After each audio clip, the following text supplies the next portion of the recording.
Welcome friends to another rSlash IDontWorkHereLady video. Today we've got a story of someone making a Karen cry. But first, a story from Show and I don't work at the grocery store, y'all. These happened 3 separate times at the same grocery store near my house. All are at least a year ago, but I only realized recently that these are situations where people thought I worked there. For context, we really like the self-checkout setup at this store because husband can stand at the scanning station ringing up the items, and then a conveyor belt sends them down to me where I can bag them and put them in the cart after. It's super efficient with the 2 of us, so we really like doing this. Most other people we see are there alone, so they scan all their purchases first and then walk down and bag everything up after. We're usually the only duo making quick work of it, but truthfully it's because we're both introverts, so we're moving fast to buy our crap and get the freak out of there. Cue the confusion from other people. The first incident, short and anticlimactic, an excited lady came up to me smiling and said, "Wow, how do I get one of those?" Indicating to me bagging where everyone else has no one bagging for them. I think she's being conversational, and I'm newly married enough that I'm still used to the weird things people say about marriage that make no actual sense to me, so I smile back, gesture to myself, and say something to the effect of, "Marry a good one." Her smile fades as she looks back and forth to the husband and me, realizes we're married and I'm not the grocery bagging lady, and then she glances around awkwardly while wandering off. I think the interaction is weird, but move on and don't think about it until the next 2. Second incident, we're creatures of routine, so you bet we're doing the same exact setup of husband scanning and me bagging. Right next to us are the smaller self-scan stations, so the bagging area is right next to the scanner, and it's ideal for people there alone with 15 items or less. Unfortunately, this is the height of lockdown in the US, and lots of places are getting short-staffed, so the scanner can sometimes mess up, and there's no staff member standing right there to help you. Cue this non-interaction. I'm much better now, but I've always had social anxiety, so big places with lots of people make me retreat even further into my head. Loud people only make that worse. A woman at the smaller stations is speaking loudly and aggressively, but I'm not listening because I'm busy. I hate being in public, so I'm probably at my limit on interacting with others at this point. And also, I just think some people are loud sometimes and I don't need to care, so I don't. Our scanner needs some employee input too, so we're unfortunately just standing around waiting for someone to come clear the error, just like the loud woman likely is. I also have a problem with overwork.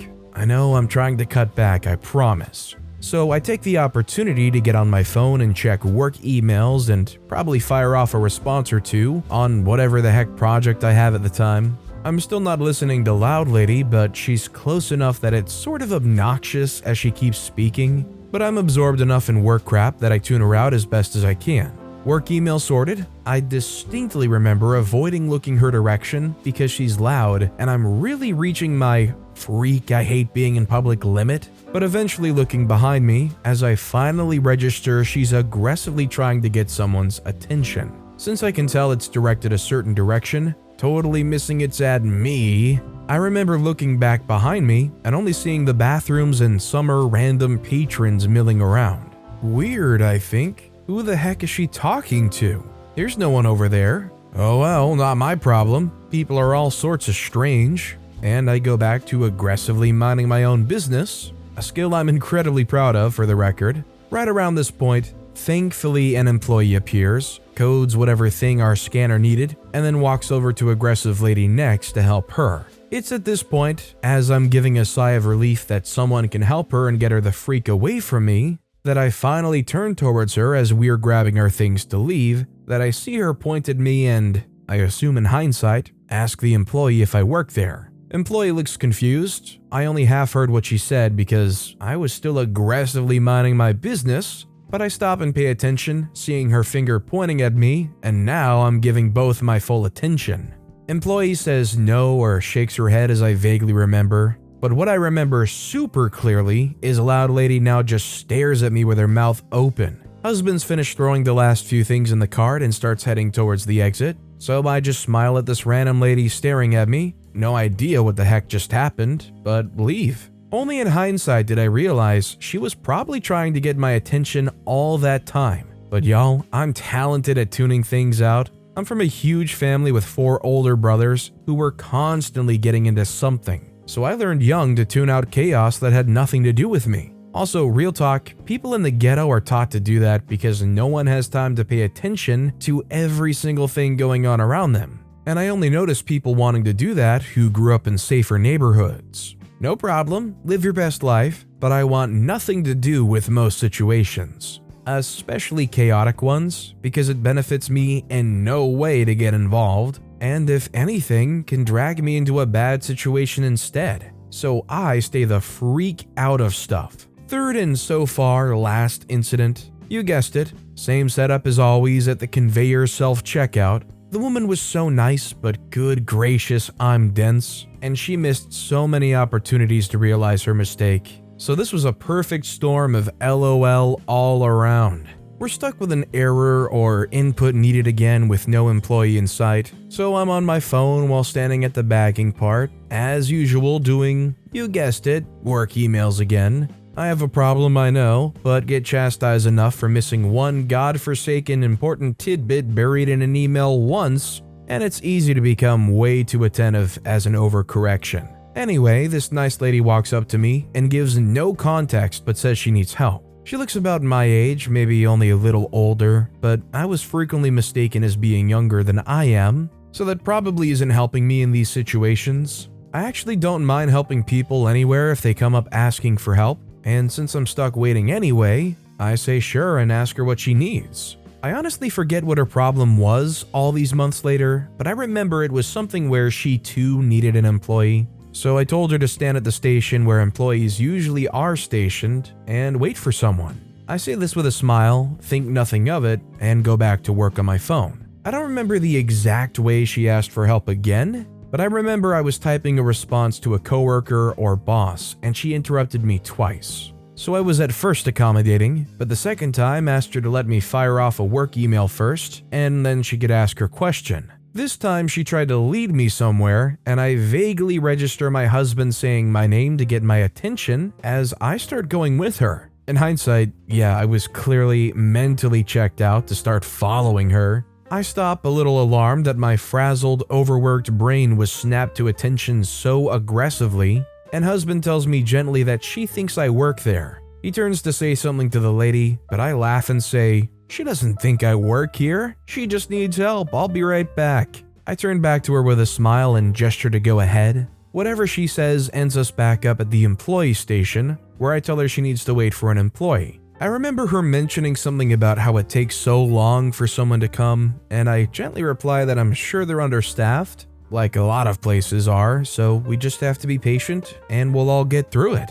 She then asks sweetly why I couldn't help her, and I genuinely still don't click that she thinks I work there, so I laugh and say I probably could figure out their MS-DOS system if I tried, but that's it because I still think we're being conversational. Husband's still hanging out with all our stuff at our register, so since I can see we're not leaving anytime soon, I hang out with the lady a bit and make what I assume is small talk, while she's actually trying to genuinely figure out why I can't just do whatever thing she needs done. Because she's so nice about it, I think some of her questions are a little weird, but just keep being a total dunce by thinking we're just chatting as two people passing the time in the same situation. "Oh, what department do you work for?" "Oh, I do job description," which is really cool because eventually an employee comes and keys in whatever we needed at the register where husband's been patiently waiting, and I tell the lady it was nice chatting or whatever and go to leave. It's at this point she asks, a little panicked,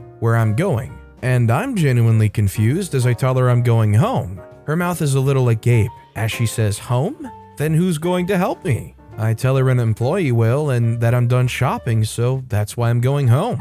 She keeps gaping as my husband hands me my purse and jacket, and I think she finally realizes, maybe who in the world knows, and wanders off as I turn around and leave. Husband gently again tells me she thought I worked there as we're leaving, and again I laugh and go, "No, I don't have to work somewhere to help people." I realize typing this out that I must be an exhausting wife to keep up with sometimes, but he's very patient with my overworked brain. I also realized typing this all out for the first time that I stopped checking work emails over the weekend, what I was doing in these stories, but I was just answering work stuff at a friend get-together last night at 8 p.m. on a Friday night, and husband told me I've gotta stop working after hours then too, and I responded in a huff, saying I wish I could, but boss this and that. I have a real problem, I finally realize.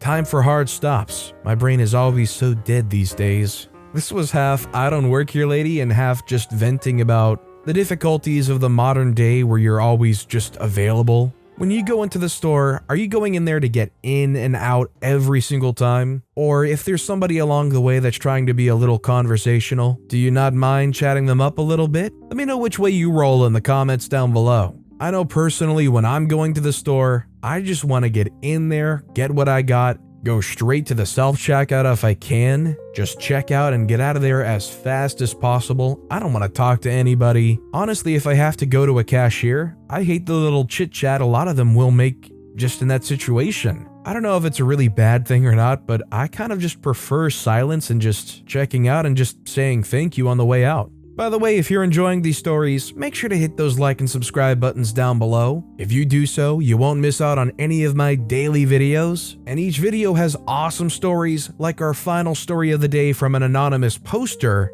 Karen breaks into tears when in front of cops and judge. This happened around 10 years ago, so I may miss some important details. Important background, my mom is paralyzed from the waist down, so my dad and I would take her out grocery shopping every now and then. She had a motorized wheelchair, but it was too bulky to take with us to the store, so we brought her non-motorized push wheelchair with us. Dad would push her around while I would pull stuff off the shelves she wanted us to get and put them in our cart. One other note, Dad has a voice that he's used in the past to scare people. Just ask old potential boyfriends of mine. While doing this, Karen began yelling, "Hey miss," then whistling, then the dreaded throat clear. I put the last item in the cart and turned and said, "Can I help you?" When she thrust a list at me and demanded, "Get me the stuff on my list." I should note that I looked nothing like the employees. They wear blue from head to toe basically, and I was wearing a yellow sundress with daisies on it. I said, "No, I'm helping my mother now. I think there's an employee at the front desk who could help you."